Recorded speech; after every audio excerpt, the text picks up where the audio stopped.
Picture this, a dimly lit room, the glow of a black and white television painting dancing shadows on the walls. You're settled in your favorite armchair, wrapped in anticipation, as the opening credits roll. The year is 1962, and the world is about to be introduced to a cinematic masterpiece that would etch its name into the annals of suspense and thrill forever. It's the iconic Cape Fear, a movie that gripped hearts and unleashed chills with its tale of revenge and psychological warfare. As you watched, perhaps for the first time, the screen filled with unforgettable moments that became imprinted on your memory. The indomitable Robert Mitchum stepping into the role of Max Cady, a cunning ex-convict out for vengeance, his eyes an abyss of malevolence. Gregory Peck, the embodiment of the tormented hero, his family under siege, grappling with the sinister force that is Cady. Tension escalating, the serene facade of a small town shattered by a series of calculated moves, leaving you on the edge of your seat. And now, let's journey together beyond the celluloid surface as we unveil intriguing nuggets about the creation, the cast's camaraderie, and the movie's impact that still reverberates. Did you know that the 1962 Cape Fear was a remake of a 1961 film of the same name? Intriguing, isn't it? These random facts peel back the layers, giving you a glimpse into the meticulous artistry that went into crafting this timeless thriller. So, as you reflect on that initial encounter with Cape Fear, let your mind wander back to the era when suspense wasn't defined by flashy CGI, but by the power of storytelling and the prowess of actors who could send shivers down your spine with a single glance. Prepare to uncover the lesser-known facets of this cinematic gem that will make you appreciate it all the more. Unveiling Untold Stories, the 1962 Cape Fear censored secrets in the annals of cinema history. J. Lee Thompson's 1962 thriller Cape Fear stands as an enduring testament to suspense and intrigue. Yet, lurking beneath its surface lies a web of untold stories that have until now remained in the shadows. While the film is renowned for its gripping narrative and exceptional performances, one hidden gem links it to its 1991 counterpart, the evocative score composed by Bernard Herrmann. Remarkably, this haunting soundtrack, known for its ability to send shivers down the spine, was repurposed for the latter adaptation, seamlessly weaving a thread between the two cinematic iterations. Bergen, an integral part of the 1962 cast, unveiled another gripping anecdote from behind the scenes. During a scene opposite the indomitable Robert Mitchum, Bergen witnessed an unexpected turn. Mitchum, consumed by the intensity of the moment, inadvertently injured himself on a cabinet. Blood flowed, yet the scene rolled on. His hand was covered in blood, my back was covered in blood. We just kept going, caught up in the scene. They came over and physically stopped us, Bergen recounted. Such was the dedication to their craft that even a real-life mishap couldn't break the actor's immersion. But perhaps the most intriguing chapter in the film's history revolves around its pre-release journey through the censor's scrutiny. The original cut bore the weight of unsettling implications, ones that hinted at Cady's sinister intentions towards Peggy and Nancy, with the suggestion of both sexual assault and torturous murder. The censor's scissors worked mercilessly, excising these chilling moments and altering the fight sequence's dynamics. Regrettably, these cuts never saw restoration, leaving audiences forever unaware of the darker shades that once colored the film. Cape Fear, a 1962 gem that continues to captivate audiences, harbors these concealed narratives beneath its surface. It's a reminder that behind every great film lies a tapestry of untold tales, waiting to be unearthed. In the shadowy corridors of cinema's history, the story behind Cape Fear is one that remains etched in time, whispering secrets that only a select few have heard. In the symphony of Bernard Herrmann's melodies, the bloodstains of Robert Mitchum's dedication, and the deleted whispers of Cady's sinister intent, we glimpse a world beyond the screen, a world of sacrifices, creativity, and unspoken truths. Unveiling the obscured. Unveiling the realism in cinematic binoculars, Cape Fear's unique perspective in the vast realm of cinema, authenticity often dances delicately with artistic license. However, the 1962 thriller Cape Fear, directed by J. Lee Thompson, dared to bring genuine accuracy to an oft-overlooked detail, the depiction of binoculars. Unlike the common portrayal of side-by-side magnified images, this film boldly captured the true essence of what one sees through these lenses, a single, round magnified image. While many cinematic depictions lean towards the familiar figure 8, Cape Fear took a refreshing departure, showcasing a faithful representation of the binocular viewing experience. This attention to detail, often disregarded by other filmmakers, reflects the commitment of the creators to realism, even in the seemingly minor aspects. Notably, this commitment extended to the selection of shooting locations. Robert Mitchum, a key figure in the film's cast, harbored a visceral aversion to Savannah, Georgia. His own troubled history, having been charged with vagrancy as a teenager and placed on a chain gang in the city, fueled this sentiment.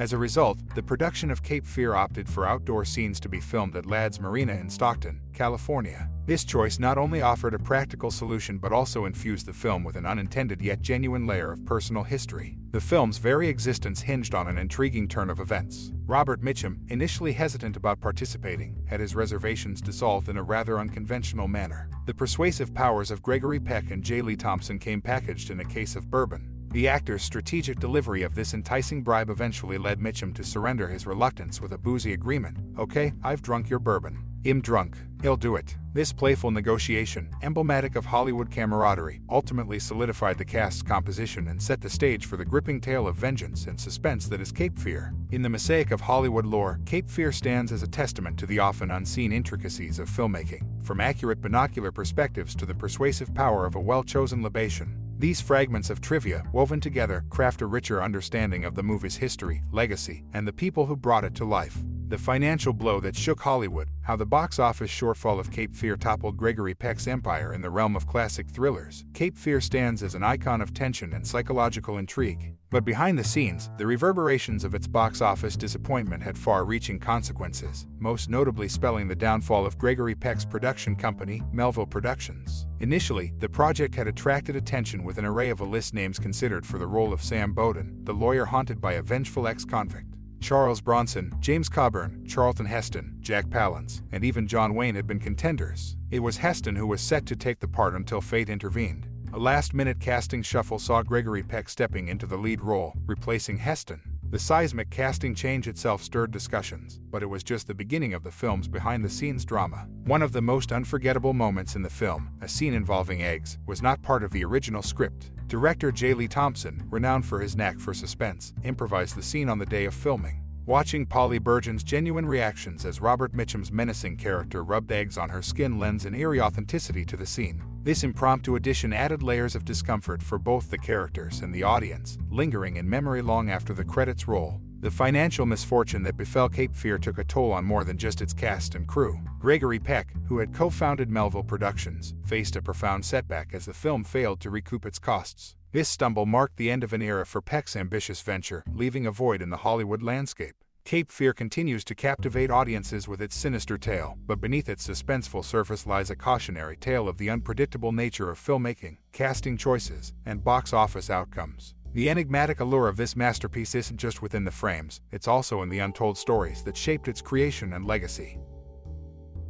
Revisiting Cape Fear, unveiling the censored narrative in the annals of cinematic history, the 1962 thriller Cape Fear stands as an intriguing masterpiece, weaving together suspense, drama, and the complexities of human nature. While the film itself offers an enthralling narrative, the behind-the-scenes dynamics and untold stories add layers of fascination to its legacy. Nestled in the casting anecdotes lies an intriguing twist. Telly Savalas, remembered for his iconic role in the TV series Kojak, initially underwent a screen test for the role of the menacing Cady. However, fate took a curious turn, as Savalas eventually found himself portraying Private Eye Charlie Sievers in the same film. A testament to the capriciousness of Hollywood casting, this quirk of fate showcased Savalas' versatility in a role that contrasted sharply with the one he vied for. Fast forward to the 1991 remake, where familiar faces grace the screen yet again, in different roles. Gregory Peck, who originally portrayed the morally tormented attorney Sam Bowden, returned to the fold. This time, he took on the role of Cady's lawyer, offering a fascinating reinterpretation of the legal dynamics. Martin Balsam, a seasoned actor with a knack for compelling characters, assumed the role of a judge, adding gravitas to the courtroom proceedings. Robert Mitchum, whose portrayal of Cady in the original left an indelible mark, shifted gears to play a police lieutenant, suggesting unconventional measures to Bowden in dealing with the relentless antagonist. This constellation of talent reinforced the enduring appeal of the story across decades. Yet, beneath the riveting on-screen drama lies a tale of censorship and social sensibilities. In the source novel The Executioners, Cady's character was a soldier who faced damning accusations of a heinous crime. Lieutenant Bowden's testimony led to his conviction for the assault of a 14-year-old girl, a crime the censors deemed too explicit to portray overtly. The word rape itself was banned, a reflection of the era's cautious stance on depicting such matters. Moreover, the portrayal of Cady as a soldier raised concerns about tarnishing the image of U.S. military personnel. This intervention reshaped the narrative, altering the contours of Cady's backstory and leaving an imprint on the film's thematic landscape. Cape Fear remains a prime example of cinematic storytelling that transcends time. The twists and turns that unfolded off-camera, from casting quirks to censorship battles, add intriguing dimensions to the film's allure. As the reels of this classic continue to spin, they cast a spotlight on the complexities of both the art and industry that birthed them. In the ever-evolving tapestry of cinema, Cape Fear stands as a testament to the interplay between narrative, society, and creative ingenuity, a tapestry woven with threads of suspense and censorship, brought to life by a constellation of legendary talents. As the credits roll on the cinematic masterpiece that is Cape Fear, the echoes of its suspenseful tale continue to reverberate within us. This timeless thriller isn't merely a film, it's an experience that grips our hearts and minds, leaving an indelible mark.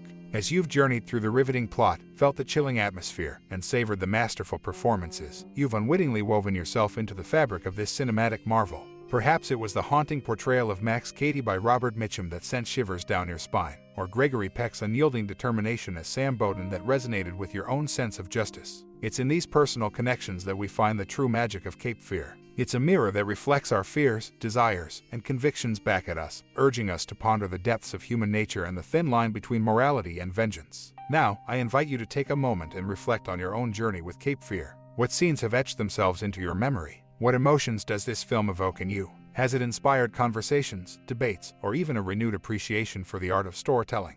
Your unique perspective adds another layer to the film's rich tapestry, making it even more profound and meaningful. As you stand at the crossroads of memory and artistry, I encourage you to share your cherished moments and insights about Cape Fear with fellow enthusiasts. Let's keep the flame of appreciation alive by exchanging thoughts and memories, ensuring that this masterpiece continues to thrive in the hearts of generations to come. Thank you for taking the time to delve into the world of Cape Fear, and for allowing its captivating narrative to intertwine with your own. Your engagement enriches the legacy of this cinematic gem. Until we delve into the worlds of celluloid together again, keep those memories close and those conversations vibrant. Stay captivated, stay curious, and remember, it's your perspective that makes the magic happen. Warm regards.